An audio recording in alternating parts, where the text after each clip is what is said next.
Buenos días a todos. Me presento. Mi nombre es Gina Benavides, ejecutiva comercial de Gallery Travel. Es un honor para mí presentarles una persona que ha sido una guía invaluable en varios de nuestros viajes, historiadora con maestría en historia andina, integrante del Centro de Estudios de Género, Mujer y Sociedad de la Universidad del Valle. Ha trabajado como profesora en diversas universidades, siendo durante 20 años maestra de las cátedras de Filosofía, Historia y Economía en el Liceo de Benalcázar de Cali. En la actualidad trabaja como profesora independiente, ha realizado cursos libres y conferencias de historia e historia del arte. También destacamos que culminó un curso de Japón. La profesora Gilma Betancourt nos ha acompañado en varias ocasiones enriqueciendo nuestras experiencias y ayudándonos a comprender mejor esta fascinante región del mundo. Hoy estamos muy agradecidos de tenerla nuevamente con nosotros para presentarnos este maravilloso destino como lo es Japón. La profesora Gilma nos llevará en un recorrido a través del tiempo, revelando los secretos y las historias que hacen de estos lugares destinos tan especiales. Sin más preámbulos, por favor, démosle una cálida bienvenida a la profesora Gilma Betancourt. Profe. Muchas gracias, Gina. Qué presentación tan linda. Me siento muy honrada de estar hoy aquí con ustedes en esta casa que tanto quiero, que es de Gallery Travel, una agencia de turismo que hace una labor mucho más allá de la de simplemente llevar viajeros a diferentes destinos, que cuida de ellos, que les ofrece las mejores opciones para poder disfrutar los diferentes destinos. Todos son maravillosos, todos son fantásticos. Uno quisiera poder ir y acompañarlos todos porque realmente es una visión del mundo mucho más allá de lo que muchas veces te ofrecen. Es decir, realmente vas a los lugares y sientes que estuviste en ellos, los disfrutaste, aprendiste sobre ellos, los viviste, entonces tuviste una posibilidad de experimentar un viaje inolvidable. Entonces, todos los viajes, cualquier viaje que ustedes hagan con esta agencia es generalmente un éxito total. Y yo siempre lo digo, me gusta decirlo al principio, viajo con Gallery fundamentalmente porque me encanta ese manejo que le dan a sus viajeros, porque para mí las personas son lo más importante. Y uno no quiere ir a ningún lugar, por bello que sea, a pasar trabajos viendo a otra persona con dificultades y solo, librado de lo que le pueda pasar. En este caso, lo sé de viva experiencia que la agencia siempre está allí. Y me encanta estar aquí para hablar de Japón. Si esta charla hubiera sido hace 3 años, yo creo que la habría hecho bastante bien porque generalmente me preparo mucho para lo que tengo que hacer.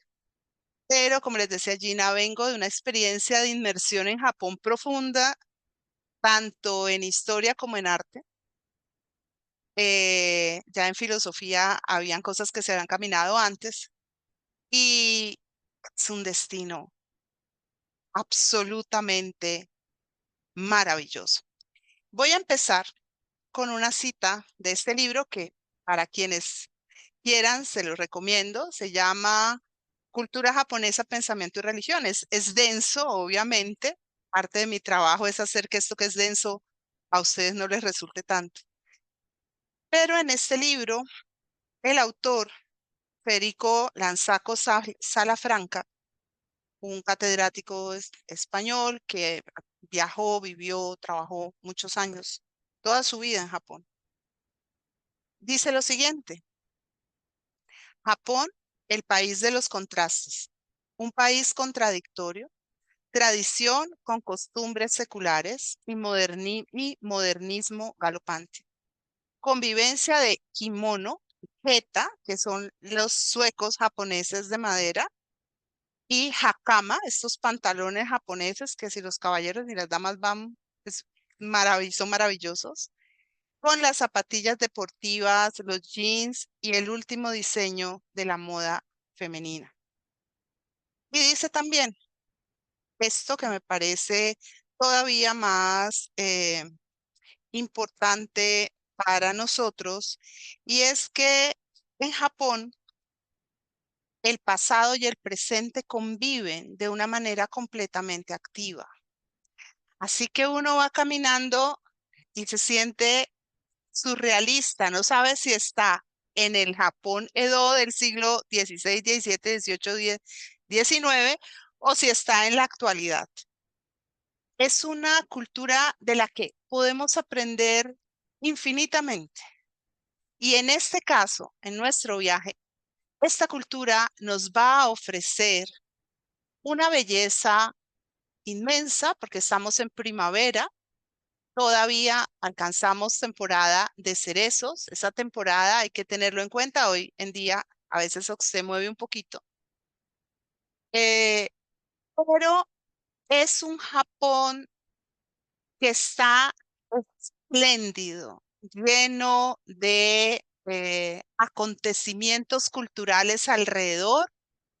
Es muy probable que alcancemos a visualizar o por lo menos a tocar un poquito de algunos de los grandes eventos, festivales que se celebran por el momento en sí mismo. Y como les decía, iríamos y vamos a ir en las mejores condiciones posibles. O sea, con unas condiciones absolutamente asombrosas. Voy a empezar como deben empezar los viajes y como deben empezar los sueños, con belleza.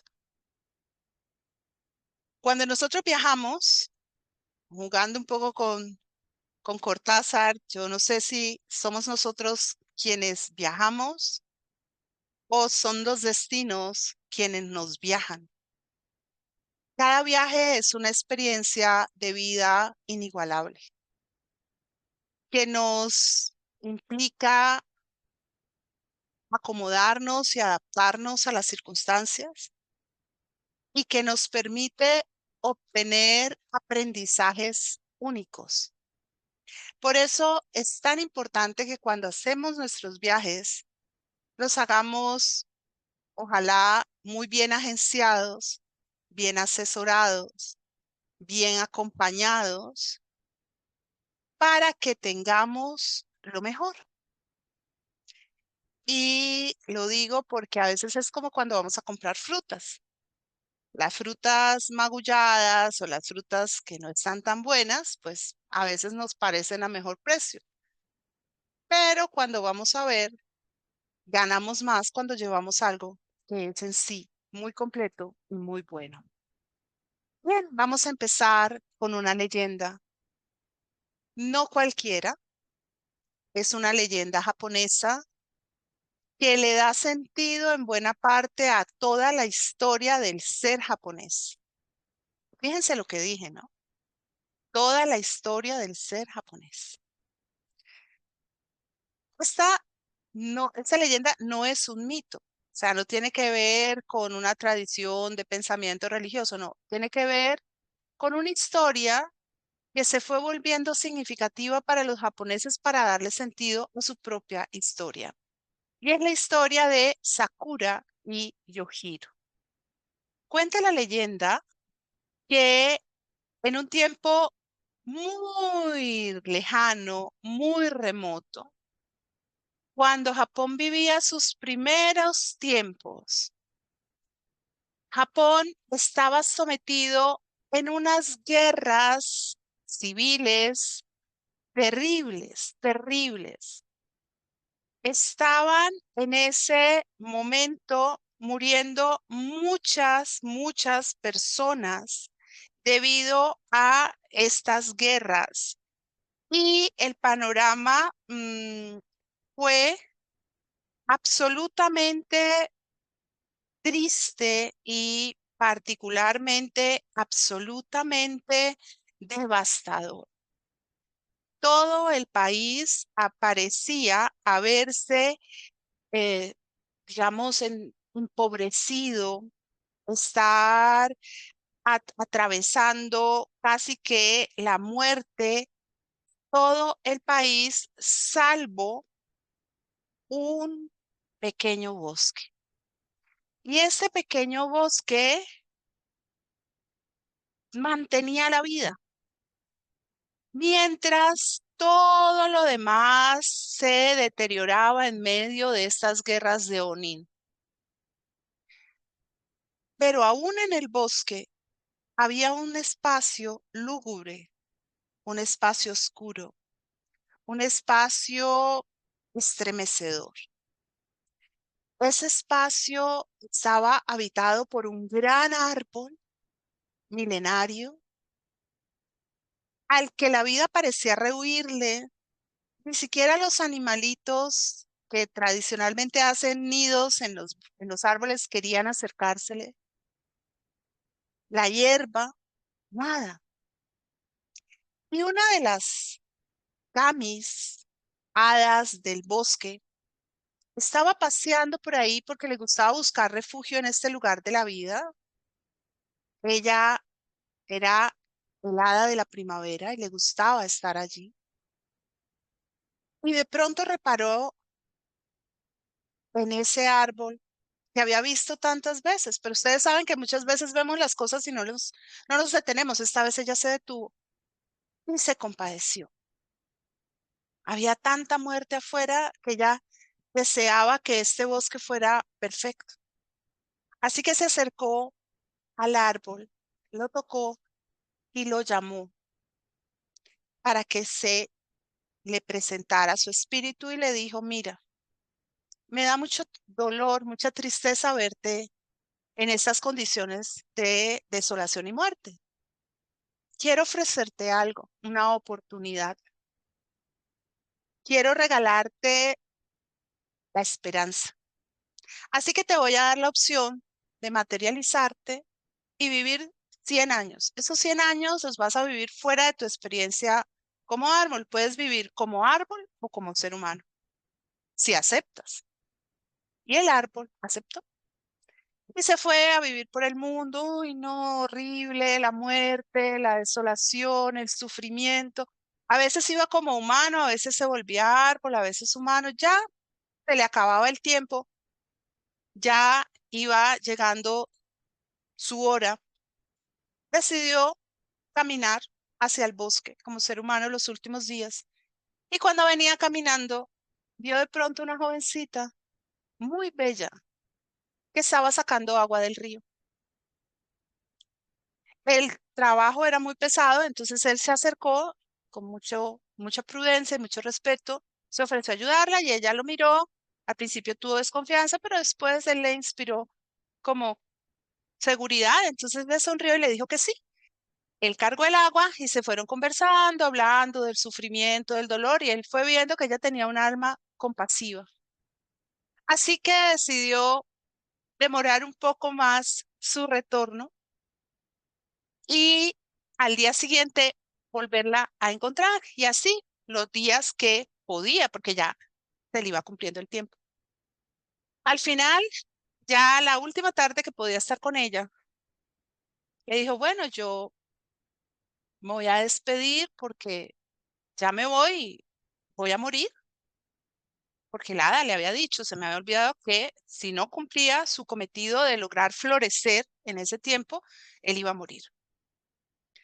Y ella le dijo, bueno, acepto que te vayas, no te puedo detener, pero sí me gustaría muchísimo que tú me dijeras tu nombre para poderte recordar.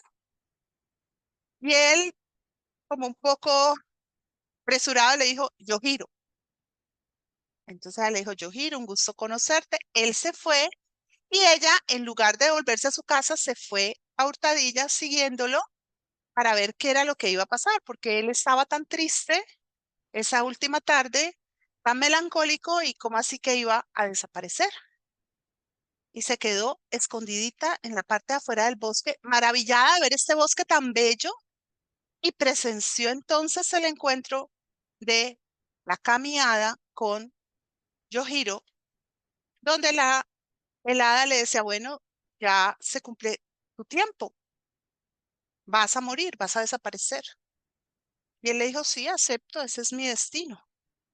¿Cómo quieres pasar este último momento, esta última hora de vida, como humano o como árbol. Le dijo, no, yo quiero volver a mi esencia de árbol, quiero desaparecer como lo que yo fui, como un árbol.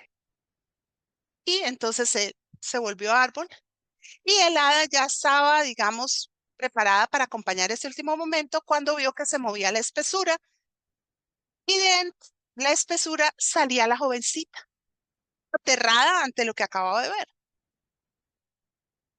Como el hada era un kami, la miró, entendiendo bastantes cosas, y le dijo, lo amas, ¿verdad? Y ella le dijo, sí, lo amo. El hada le dijo, yo sé que él también te ama porque había algo distinto en su expresión cuando aceptó ser árbol y no era solo dolor como antes ni rabia. ¿Quieres salvarlo? La jovencita le dijo, sí, yo sí quiero salvarlo. Le dijo, bueno, pero sabes que él ha aceptado seguir su existencia como un árbol. La única forma de que tú lo salves es que te unas a él para siempre. Pero si te unes a él para siempre, ya no vas a poder seguir siendo un ser humano. Ella le dijo, no importa, yo quiero unirme a él. Entonces le dijo, abrázalo. Cuando ella lo abrazó, el hada la convirtió en la flor de Sakura. Yojiro es cerezo. Sakura es flor de cerezo. Yojiro y Sakura juntos son esperanza. El mundo siempre puede volver a florecer como lo hace cada primavera, como lo hacen cada primavera los cerezos renovando la esperanza del mundo. Esta era la historia con la que quería empezar nuestro viaje. Nuestro viaje que va a arrancar el 9 de mayo cuando salgamos desde Bogotá en dirección a Dubái y luego lleguemos a la maravillosa Osaka. Osaka no es cualquier lugar de Japón. Osaka es el centro desde el cual surge el Japón Edo. Japón Edo es el Japón que nos maravilla en las series, es el Japón de los samuráis, de los shogun, de Kioto, de esta forma de vestir convencional. Claro, no todo se originó en Edo, pero esta fase de la historia de Japón, donde Japón se cerró sobre él mismo, tiene su origen en Osaka. En Osaka vamos a llegar a un hotel maravilloso. Ustedes ya saben que los hoteles que están propuestos en el viaje, y eso se lo van a volver a explicar, son hoteles que tentativamente serían el hotel. En caso de que no sea este, será uno similar. Les he puesto las fotos de los hoteles porque me parece que a muchas personas nos interesa saber dónde es que vamos a ir a parar y qué es lo que podemos esperar. Bien, empezaremos nuestra visita el 12 de mayo. Japón tiene uno de los desarrollos de arquitectura más fascinantes de el mundo, ¿sí? Japón se ha ganado en varias oportunidades el más grande premio de arquitectura de el mundo, que es el premio Pritzker. Y cuando nosotros estemos en Japón, vamos a ver mucho de esto y vamos a poder visitar algunas de estas maravillosas joyas de la arquitectura. Por eso, más adelante les tengo una sorpresa para quienes viajen con nosotros. Vamos a tener unas charlas extra a las que normalmente hacemos en The Gallery, que las voy a poner yo de mi cuenta por voluntad propia y que no son obligatorias para ningún otro destino. Y que entre ellas les voy a hablar de este premio y de lo que son estos arquitectos, porque no siempre nuestras visitas van a coincidir con ir ahí, eh, pero a veces vamos a pasar al lado de estas maravillosas construcciones donde Japón usa la funcionalidad, el manejo de la luz. Ellos son, digamos, no tanto pioneros, son absolutamente extraordinarios en el manejo de materiales que se vuelven ecoamigables y muy funcionales. Pues todos sabemos y todas sabemos que Japón tiene grandes dificultades con el espacio. Entonces, Japón ha usado el espacio de una manera encantadora para hacerlo muy funcional, pero al mismo tiempo, como lo ven ustedes aquí, muy dinámico, muy abierto, muy fluido. Es encantador, fascinante. Y de ahí vamos al castillo Osaka, el castillo de Legayasu, eh, que va a ser justamente en donde arranca Japón Edo. Este es un castillo bellísimo, es un castillo que combina, como ustedes pueden ver, arquitectura y naturaleza y paisaje. El concepto del castillo japonés es muy distinto del concepto de castillo medieval que tenemos nosotros. Por eso también lo veremos cuando hablemos de arquitectura japonesa. Y bueno, ¿quién no quiere ver este Japón de los anuncios de León, de la excentricidad de las formas? Para eso nosotros vamos a ir al barrio de Dontobori. No podemos negarnos a esta cara de Japón, tampoco podemos negarnos a entender qué significó históricamente para Japón esto. ¿Qué significa hoy? Hoy significa que Japón es el gancho gracias a lo que ha sido el anime y a lo que ha sido el manga y el gancho y los juegos, los videojuegos, para toda una juventud que se fascina con esos desarrollos, pero también para nosotros adultos es algo increíble de ver y de pensar. Y si uno va a un país y no va a los mercados, se pierde de conocer muchos elementos propios de la naturaleza, de la sociedad del país, de qué se come, cómo se ordena. Entonces vamos a ir al mercado de Ichiba. Este es un mercado fantástico porque miren que uno ve los espacios y uno dice, no, esto es al aire libre, no, muchas de estas cosas son bajo techo y podemos ver las verduras y ver lo que ellos consumen. Obviamente, tampoco se va a Japón si no se tiene la experiencia de los trenes bala. El tren bala es mucho más que una simple forma de transporte. En Japón los trenes son simpaticísimos, los hay disfrazados, los hay caracterizados para ambientados para los amantes de una u otra serie. Eso tiene que ver con las tendencias de consumo y de identidad.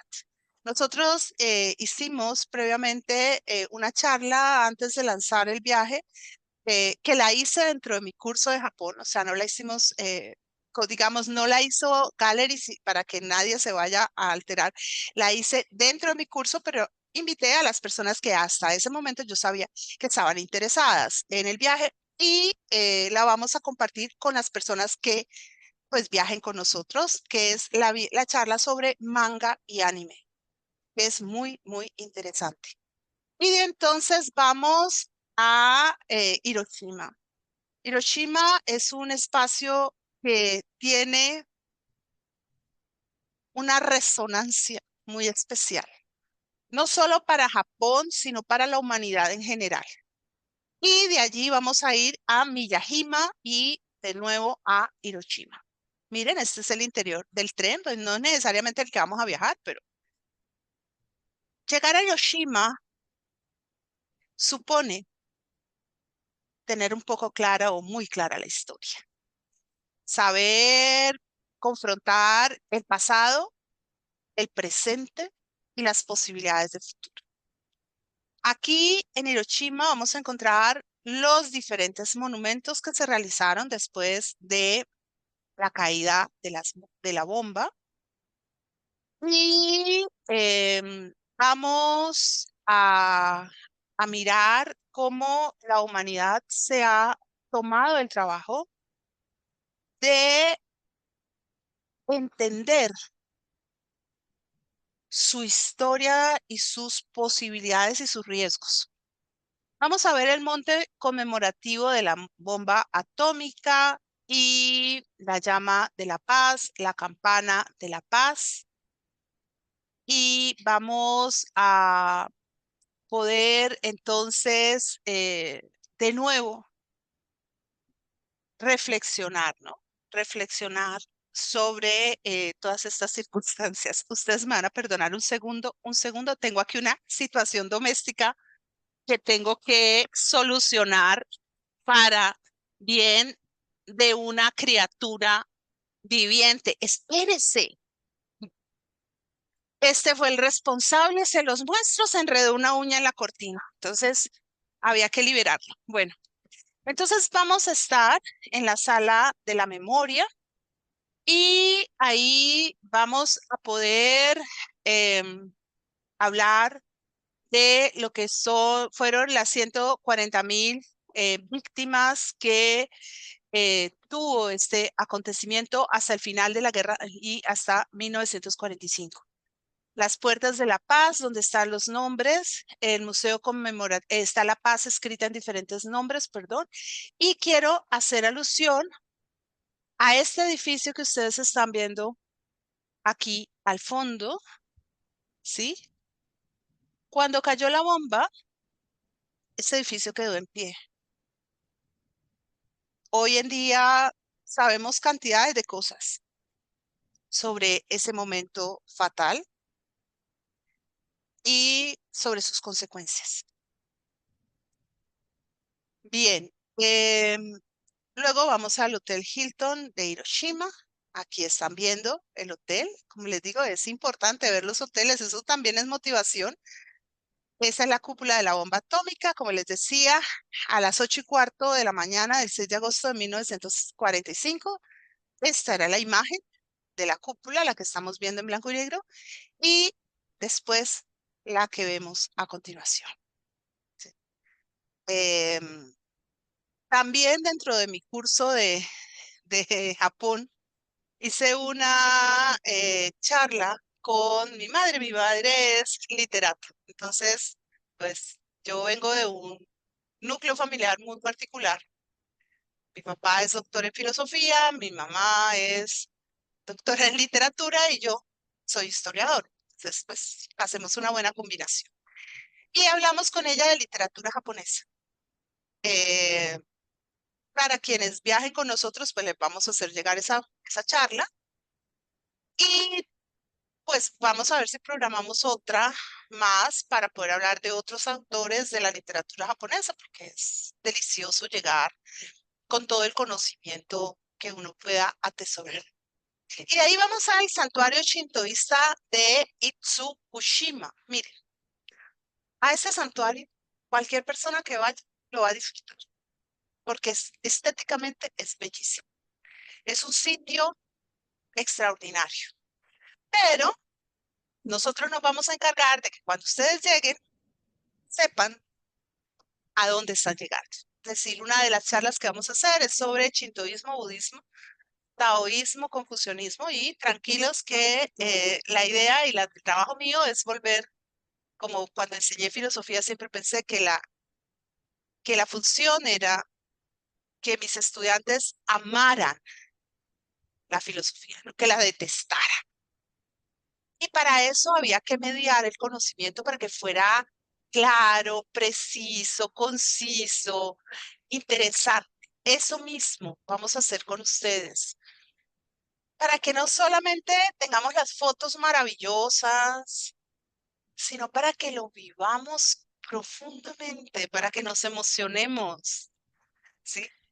Y después de estar en esa maravilla de santuario, que le voy a explicar qué es cada cosa en esos santuarios, porque a uno los guías se lo van a decir y que vamos a tener guías maravillosos, ¿sí? Y hay gente que dice, no, pero es que yo viajo con esto, pues es más barato y tiene guías, sí, pero cuando usted llega a un destino, y lo digo por experiencia como viajera, viendo a otros viajeros, el guía puede ser una maravilla. Si usted tiene con qué conectar con lo que el guía está diciendo, con, con, con un conocimiento previo, usted lo disfruta. Si no, usted está en la angustia de, yo quiero irme a tomar la foto, ¿qué me está diciendo este señor? ¿Esto con qué se come?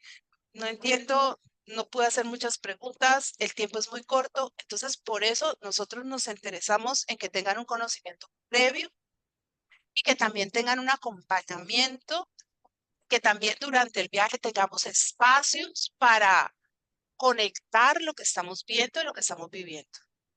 Bien, de ahí nos vamos en ferry. Una de las cosas geniales que tiene este viaje, ya lo van viendo ustedes, es que ya fuimos en avión, ya fuimos en tren, ahora vamos en ferry. O sea, a mí me parece maravilloso cuando uno puede tener la experiencia de diversos medios de transporte y además medios de transporte, bueno, puede que el ferry lo hayamos transitado más, pero los trenes bala, o sea, cosas que son muy especiales. Y vamos hacia Matsuyama en el ferry. Y cuando llegamos a Matsuyama, vamos a llegar al barrio de Dogo Onsen. Es el barrio donde están las aguas, los baños, como los saunas, ¿sí? Y para los japoneses, entrar en estas aguas es algo muy especial. Pero es que para los japoneses todo es muy especial. Por eso tenemos que como conocer y llenarnos del espíritu del Zen. No para llegar allá con un saber erudito y decir, no, es que esto es esto, esto es eso. No, para llegar con un saber del alma, para poderlo vivir, para poderlo compartir, para poderlo disfrutar. ¿Sí? Eh, Miren ustedes la belleza de la armonía Zen. Esa armonía es más que estética, esa armonía es del espíritu. Y de ahí vamos al templo Ishiteji, es un templo del budismo Shingon. En Japón llegan diferentes clases de budismo.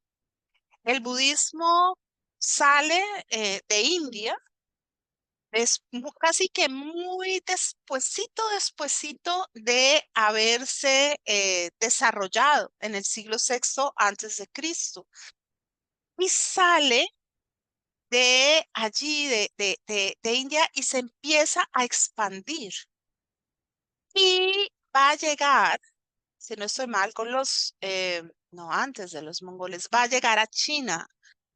Y China va a ser lo que se llama el Imperio del Centro, un espacio de difusión de las creencias. Y Japón estuvo bajo el control de China a nivel cultural en todos sus orígenes, hasta que digamos, se liberó. Y a partir de ese momento, ya en ese momento el budismo había llegado y el budismo se convierte en una forma de creencia, pero también se vuelve una forma de culturización del Japón, es decir, de introducción del conocimiento en Japón. Y es, digamos, bastante complejo, pero también se puede simplificar. Originalmente llegan a Japón dos formas de budismo que son esotéricas, que son el budismo Tendai y el budismo Shingon.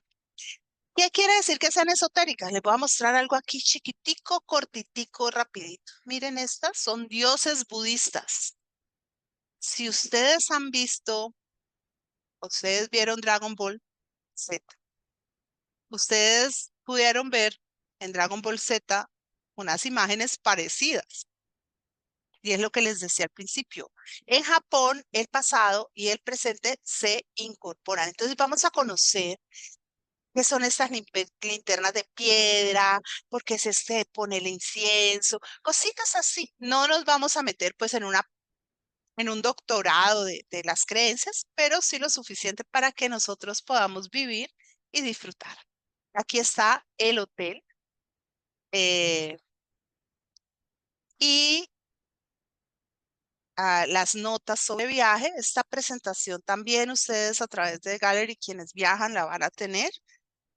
Y vamos ahora a dirigirnos de Takamatsu a Kurashiki y luego a Okayama. Vamos a los sitios más bellos de Japón. O sea, no duden en eso, ¿sí? Vamos a lugares únicos. Vamos a tener la referencia de por qué estos puentes son como son, que no es simplemente arquitectura, y vamos a ver cómo están organizados y ya con tiempo les voy a contar el espacio y la historia un poco de cada lugar. Luego al Museo Ohara, y aquí entramos en contacto con estas maravillas, es el arte japonés del periodo Edo. Por eso vamos a tener también, o sea, de mi mano, una charla sobre arte, una o dos charlas sobre arte, porque tengo que contarles un poco del arte de Edo, mostrárselo para que cuando ustedes, es como, no hablemos de la pobre Mona Lisa, que ese es un tema aparte. Hablemos de las Meninas de Velázquez. Cualquier persona que va al Prado llega a la Sala Velázquez, se encuentra con las Meninas, este cuadro gigantesco, los mira, el que no sabe, sale y se va. El que sabe un poquito, de pronto se queda más, pero el que sabe se emociona, interactúa con la pintura. Eso es lo que quiero que logremos. Por eso voy a hacer esas charlas, para que ustedes lo sientan, lo disfruten, se emocionen, porque la emoción es de lo mejor que tiene el viaje. De ahí vamos al barrio Minkan, que es el barrio histórico de Kurashiki, Minkan. Esos espacios son como viajar en el tiempo. Sientes que pudiste hacer lo que todos soñamos, pero solo logramos en estas condiciones, que es tener la opción de viajar al pasado sin perdernos los beneficios del presente. Y ya después vamos al hotel, al alojamiento en el hotel, divino, o sea, es una racionalidad arquitectónica y una pulcritud.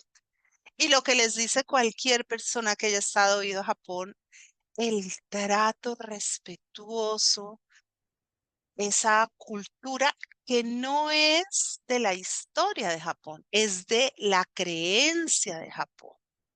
Por eso es tan importante hablar del shintoísmo, del budismo, del zen, del tao, porque es que no es que lo van a encontrar en un templo, es que lo van a encontrar en el hotel, en la forma en que se disponen las cosas, en los colores que se utilizan, en todo.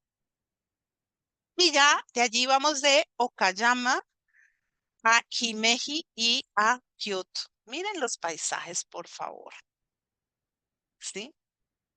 Ojalá nos toquen así de florecidas las sakuras, si no, por lo menos que nos toquen florecidas. Y vamos al castillo de Himeji, la Garza Blanca.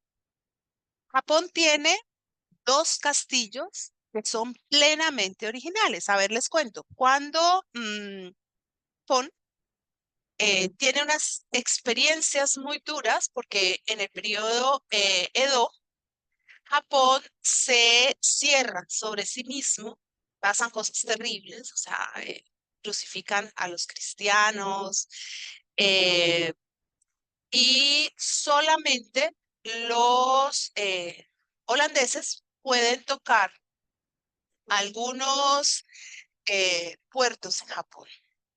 Ellos tienen unas situaciones muy difíciles que hacen que el régimen que era el del Japón Edo de los shogunes, caiga y surge una tendencia renovadora que es la de la era Meiji, que introduce a los emperadores.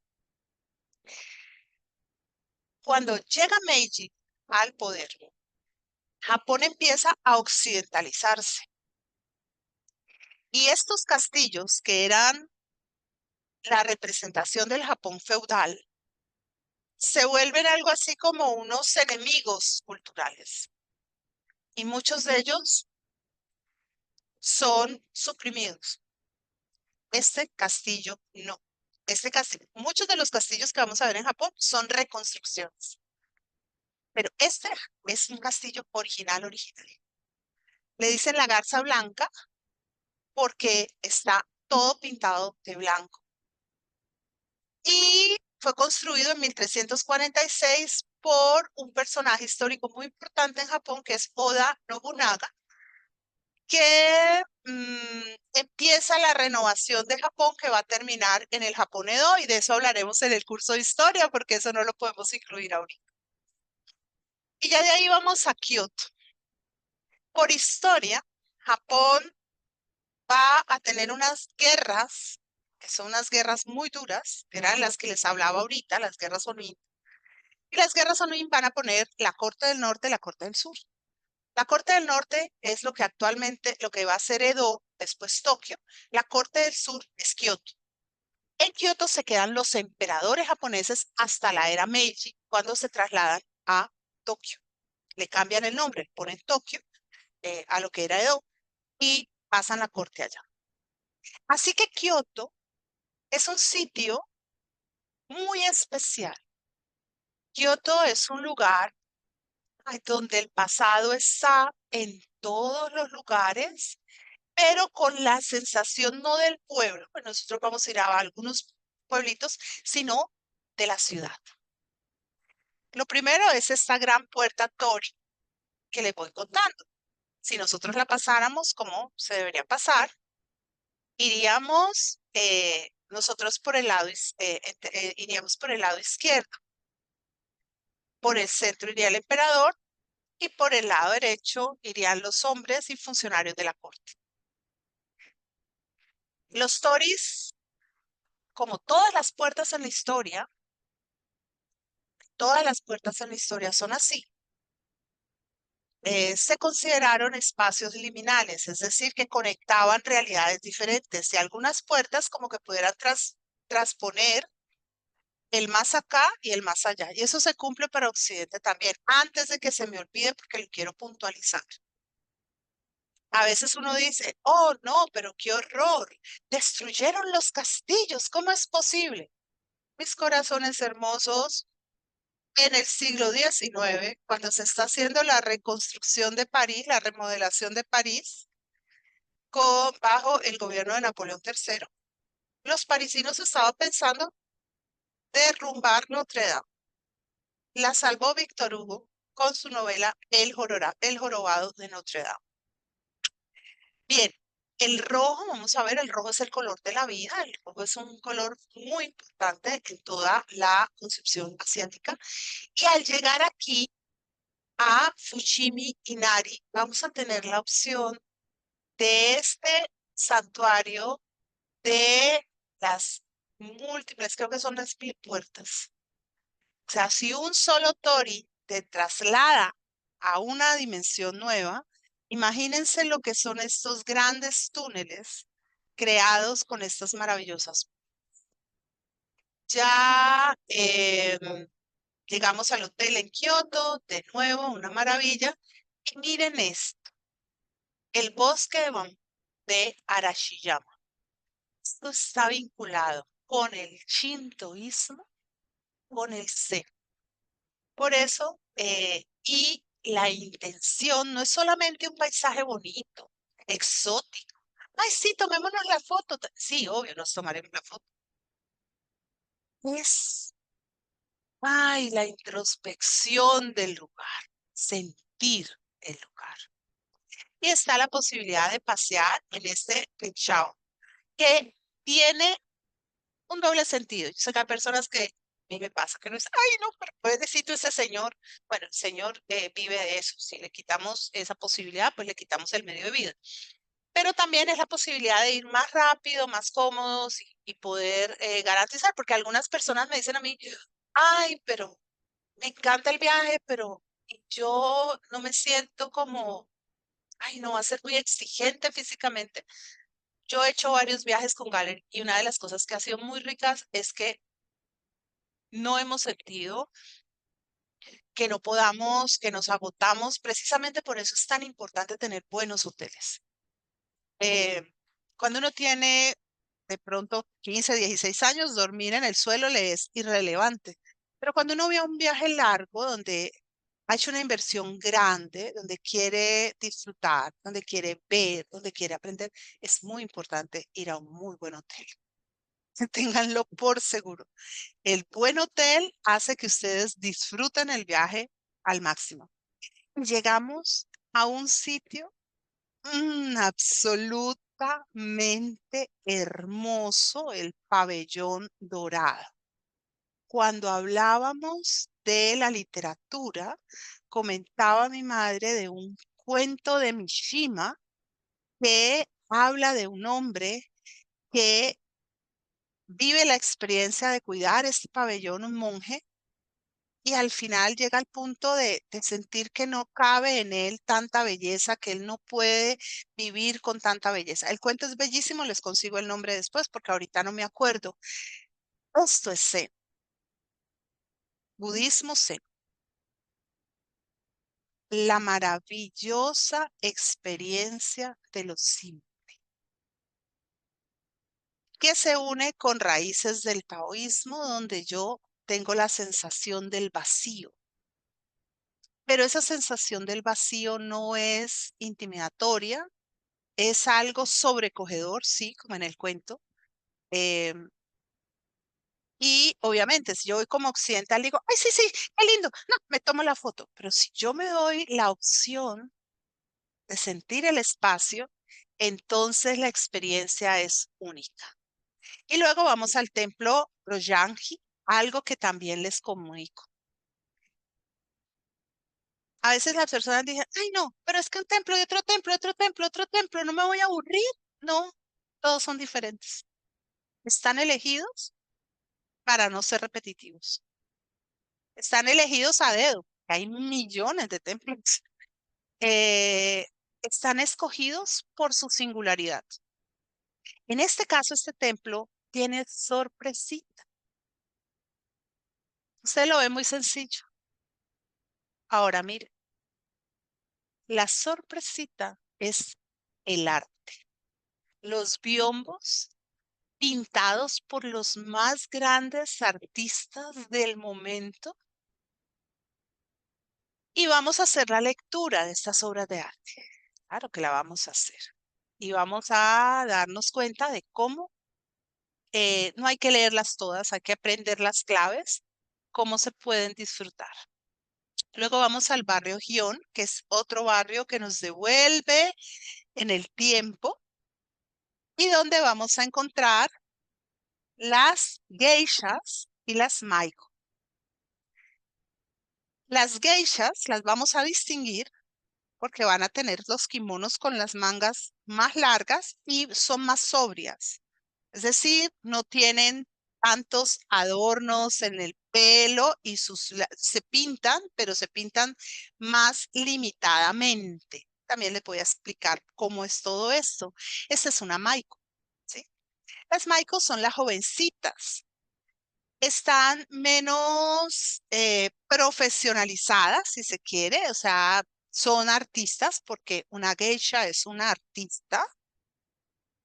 Hay que borrarnos esa idea de que la geisha es una prostituta, nada que ver. Una geisha es una artista, pero es una mujer que está fuera del control de los padres, del patriarcado, entonces es una mujer que se mueve más fluidamente. Como Maiko acompaña a los clientes a beber, toca los instrumentos, lo que pasa es que la geisha lo hace con mayor destreza y demás. Después, cuando hablemos de geishas y Maiko, les cuento todo el cuento de lo que es, lo que no es y demás. Y luego tenemos el desayuno y el almuerzo de la reunión en el lobby del hotel y la visita del Castillo Ninjo. ¿Qué es el Castillo Ninjo? Pues yo diría que el Castillo Ninjo es el Versalles de Japón, guardadas las debidas proporciones. Es un espacio de una riqueza ornamental increíble. Es muy amplio, es muy grande y antes de viajar haremos el recorrido virtual. Porque, como les digo, si yo he hecho el recorrido virtual previo, yo sé mirar sin que otro me tenga que decir lo que debo mirar. Después vamos a Nara y llegando aquí a Nara, vamos a otro templo. Les voy también a contar cuando hablemos del budismo por qué los budistas hacen estos budas cada vez más grandes. Los de Japón son inmensos, los de China son, no, creo que China no sé si conserva algunos, los del Tíbet eran grandes, tengo que ver cómo andan en el Tíbet, pero los del sudeste asiático son gigantes. ¿Por qué? ¿Y por qué les ponen tanta cosita por los alrededores? Y de ahí vamos al Parque de los Ciervos Sagrados, que es una pervivencia del shintoísmo, porque el shintoísmo es una, más que una, sí es una religión de la naturaleza. Entonces, este es un sitio encantador. Los ciervos lo hacen particularmente encantador, pero no solo los ciervos. Luego, el santuario Kashuga Taisha. Miren todas las linternas. ¿Por qué tantas linternas? ¿Por qué no una o dos? ¿Qué valor tiene la replicación dentro de los conceptos del shintoísmo y del budismo especialmente? ¿Sí? Las lámparas o las linternas de piedra que se llaman lámparas toro en Japón y linternas de piedra se puede llamar también en China. Ahora vamos al templo Kofukuji y vamos a hablar de estas pagodas de madera y de cuál es el sentido de la pagoda y bueno, la diferencia entre templo y pagoda. Y ahí tenemos un día libre. En ese día libre en Kioto, pues podemos hacer cantidad de cosas. Una de las cosas que se recomienda para quienes quieran es justamente la de alquilar un kimono. Aquí estas citas se las voy a pasar después, pues es un video en YouTube sobre los principales y más bellos canales para navegar en Kioto. Y después, al día siguiente, vamos de Kioto a Nagoya, a Sumago, a Takayama. Y de nuevo el tren, cada tren con su particularidad. Eso es parte de lo que necesito explicarles. Esta es la arquitectura del Japón Edo al interior de las casas, y cómo se hacen los jardines y por qué, por ejemplo, los paneles. Japón es un espacio en su vida cotidiana y más íntima de mucho silencio. Los paneles donde están las separaciones hechas con papel hacen que cualquier ruido en una habitación sea audible en las otras. En Japón el respeto por las otras personas es muy importante. Y vamos a ir a Waki-Honin, que era una hospedería samurái. Obviamente ya habremos hablado del Bushido, de los samuráis más importantes, de por qué son tan significativos estos samuráis. Vamos de nuevo a nuestro hotel, tomando muy en cuenta las indicaciones que se nos hagan, porque a veces nuestro equipaje va a viajar antes que nosotros y nosotros solo llevamos equipaje de mano. Esta, vamos a este alojamiento, esos alojamientos son bellísimos y llegamos a Takayama. Aquí en Takayama ya no es como si viajáramos a través del tiempo, viajamos a través del tiempo, porque Takayama se conserva tal y como era en el periodo Edo. Y las personas que están allí recrean la experiencia de el Japón Edo. Es algo maravilloso. Ahora ustedes me dicen, pero Irma, ¿cómo ha durado toda esta madera tanto tiempo? Los japoneses tienen una gran habilidad para reconstruir. Son como los rusos siguiendo las pautas y los parámetros precisos de lo que existía antes. Y ahora vamos a el Takayama Jinja. Y ahora de allí nos vamos a ir a un pueblito que la UNESCO declara Patrimonio de la Humanidad, que es Shirakawa. Wow. Vamos a ir a una casa y si la experiencia del Japón Edo es la experiencia de la ciudad con todo lo que, digamos, con todo lo que ella puede representar, con todo lo que es el espacio del ukiyo-e. El ukiyo-e es mundo flotante. Entonces, digamos que ahí entraban las cortesanas, las geishas, ¿sí? Los actores de kabuki, todas estas personas. Pero cuando vamos a este pueblito, a lo que vamos a llegar es a las aldeas, a ver cómo es una aldea tradicional japonesa. Y de nuevo nos volvemos a relacionar entre arquitectura, sociedad y paisaje. Y ahora vamos al alojamiento en Takayama. Y de allí vamos a desayunar y a ir hacia Matsumoto para conocer el otro castillo que es 100% original, que se llama El Cuervo. Es el castillo negro de Matsumoto. ¿Sí? Y en este caso, este castillo, esta es una armadura samurái. Quiero hacerles una anotación. Si ustedes alguna vez se preguntaron en qué se inspiró George Lucas para el traje de Darth Vader en la Guerra de las Galaxias, aquí están viendo el casco del samurái, la armadura del samurái. Bien, vamos al origen del periodo Sengoku, que es cuando se construye este castillo. Este fue el castillo del otro gran señor que reformó la historia de Japón porque empezó el proceso de unificación de Japón, que fue Toyotomi Hideyoshi. Legaleshu Tokugawa, que va a ser el primer shogun Edo, fue uno de los aliados de Toyotomi Hideyoshi. Si Toyotomi Hideyoshi hubiera ganado, no hubiera muerto, quién sabe qué había pasado con Japón. Ahí ven ustedes la belleza del cuerpo. Es un castillo precioso.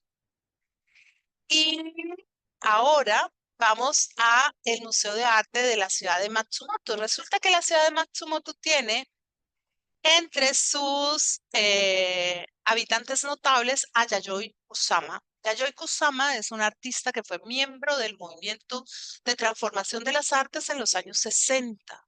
Ella es hija de una familia muy bien sucedida, pero su familia no aceptaba muy bien que ella estuviera vinculada al arte, entonces ella se fue a Estados Unidos y empezó a realizar happening en Nueva York. Después vuelve a Japón y resulta que su trabajo de psicodelia terminó siendo considerado uno de los más significativos en el arte contemporáneo. Hoy por hoy, una exposición de Yayoi Kusama para el mundo, para el tráfico. La gente hace filas y filas y filas y nosotros vamos a ver la obra de Kusama, perdón. Aquí, esto es parte del arte de ukiyo-e. Esta es una historia que se las tengo que contar. Y allí vamos a entrar en contacto con la obra de Katsushika Hokusai. Katsushika Hokusai es quizás el más grande de los artistas japoneses del Japón Edo. Y la obra, la que hoy en día se conoce como la Gran Ola de Kanagawa, Es una obra que él hace dentro de una serie en donde está pintando no el mar, sino al monte Fuji. Así que el análisis de esta obra es bien interesante, bien importante, y sobre todo cuando uno ve la secuencia de las obras de Katsushika. Y vamos en Matsumoto y ojalá todo se nos dé perfectamente porque de todos los hoteles quizás este es el hotel más profundo, que es que es el hotel que estamos viendo nosotros en este momento. Porque es un hotel que tiene su origen en 1887. Obviamente lo han renovado, pero este sí es otro pasaje a través del tiempo y nos permite ver cómo fue la asimilación de Occidente en los años 20 de la historia de Japón. Sí, aquí lo estamos viendo, eso es un hotel con mucha historia. Después vamos a Itachi no Sato Nemba. Miren ustedes qué paisaje. Y aquí de nuevo tenemos la posibilidad de jugar a ser parte de ese Japón Edo.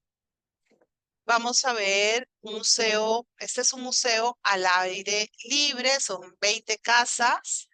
Y en muchas de estas casas hay todo el menaje tradicional, o sea, todo lo que usaban las personas en el pasado.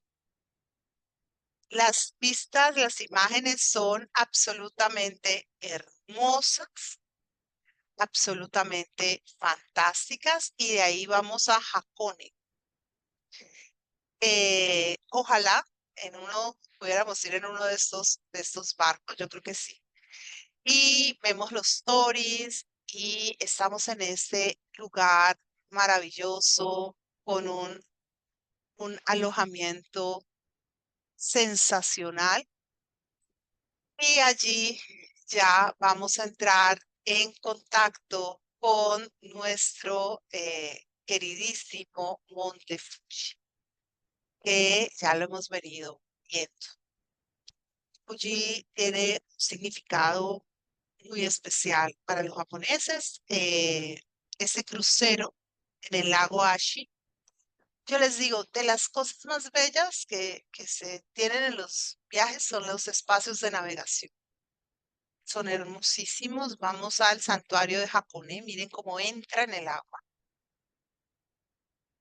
Y después vamos en el teleférico. Ahí dice siempre con posibles vistas al Monte Fuji. ¿Por qué? Porque es que la naturaleza no la ordeno yo, la naturaleza se ordena sola. Somos muy afortunados cuando tenemos vistas despejadas. Es lo más probable en esta temporada que eso suceda. En estas fechas es casi que muy seguro. Pero pues no podemos, porque qué tal que de día esté nublado y después entonces todos enojados pues con Gallery que porque estaba nublado. Podemos. Esperemos que esté muy, muy despejado. Vamos al alojamiento en Tokio.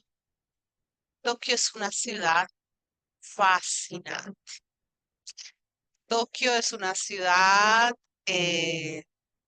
con una disposición de recursos y posibilidades enormes. Vamos al santuario shintoísta de Meiji. Resulta que durante el Japón Edo, pues el shintoísmo estuvo ahí. Pero en Meiji se volvió a consolidar el shintoísmo como la religión que deificaba al emperador. Cuando nosotros empezamos nuestro viaje decíamos Hiroshima y después decimos Nagasaki. Parte de la dificultad por la que se hubo un Nagasaki después de un Hiroshima era porque los japoneses creían que el emperador era un dios. Y aunque estaban los acuerdos sobre la mesa para crear el espacio de paz de Japón, Hirohito y su corte no querían aceptar que el emperador renunciara a su condición divina. Después de Nagasaki, renunció.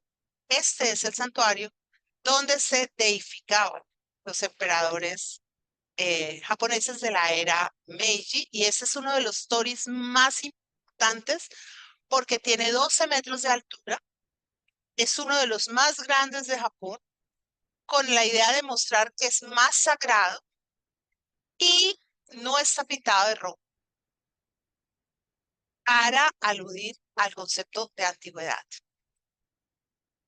Tokio es la locura del león, de las posibilidades. Aquí vamos al barrio de Shibuya y en Shibuya vamos a encontrar de todo, todo, todo. Aquí está Hoshiko, una escultura a este perrito hermoso de la historia japonesa que se quedó esperando a que volviera su amo, que nunca regresó y que pues, todo el mundo lo cuidó. Y hablábamos de manga, de anime la otra vez, porque hay que saber de esto con qué se come. La gente más joven sabe hasta para a más no poder. En este viaje mi sobrina nos acompaña y ella es una de las que sabe a más no poder. Y vamos a poder experimentar todo lo que es esta locura, ¿no? De los otakus, que son los seguidores o admiradores de las series de manga y de anime. Hoy en día decir este término en Japón puede ser muy grosero, que son unas derivaciones que también en la charla explicamos que no son tan positivas, pero pues en Japón muchas personas que admiran las series, que se identifican con ellas, se visten o se disfracen como sus personajes favoritos. Luego vamos al barrio de Ginza, donde encontramos otra cantidad de probabilidades. Miren lo que les decía en términos arquitectónicos, hay de todo. Vamos a ver los grandes atunes, la estatua de Godzilla que no puede, no puede faltar.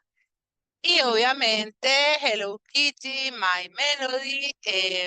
Cerca de Tokio están los parques temáticos y un sitio maravilloso que vamos a visitar como parte de nuestra visita, que es el edificio de Mitsukoshi, donde hay una sección gourmet. La comida japonesa día por día gana aceptación y acreditación y cada vez la conocemos más, siempre teniendo en cuenta que aquí la conocemos desde la mediación, ¿no? Nos la adaptan a nuestros paladares y a nuestros gustos. Pero en general, la mayoría de la gente que come en Japón viene muy contenta de lo que come en Japón. Luego tenemos nosotros un día libre. Para ese día libre hay de todo. El que quiera o quien quiera puede ir a ver los girasoles de Van Gogh en el Museo de Arte Schönbrunn, que tiene una de las obras que este gran pintor holandés hizo con esta temática para celebrar su amistad con el también pintor francés Paul Gauguin. Mientras Van Gogh espera a Gauguin, va haciendo los cuadros de girasoles. Este es uno en el que Van Gogh está muy contento, esperando muy optimista la llegada de Gauguin. Los que está triste, ya los girasoles se ven muriendo o marchitándose. Bien, podemos ir a el barrio de Akihabara y aquí vemos todas las muestras de la cultura del otaku.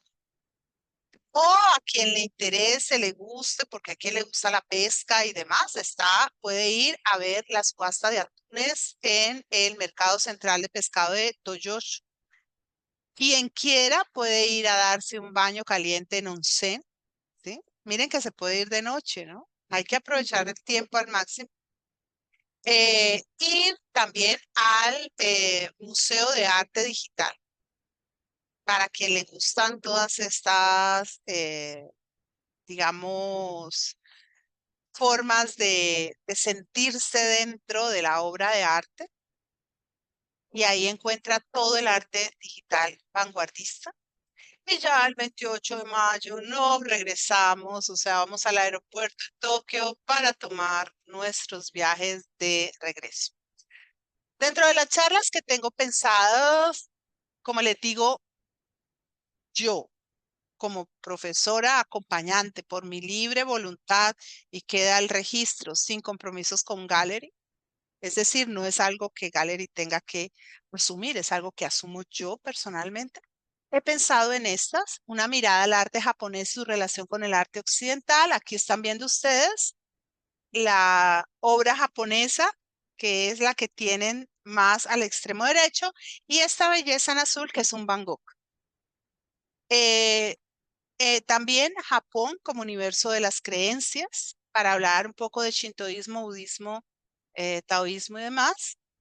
Y en marzo hablar sobre Japón, sociedad y cultura, entonces hablar de geishas, samuráis, cómo ha cambiado esa cultura. Y ya en abril, si entramos en el curso que es con Gallery, que es la breve historia del Japón. O sea, allí sí vamos a tener 4 sesiones en las que vamos a tratar de hacer una síntesis cultural y además ampliar algunos de los otros temas, ¿no? Porque hablar un poquitico, así sea un poquito de kabuki, un poquito de los otros elementos que son significativos para entender, teniendo en cuenta que aprovecharemos cada espacio y momento dentro del viaje para tener información con las personas que quieran profundizar y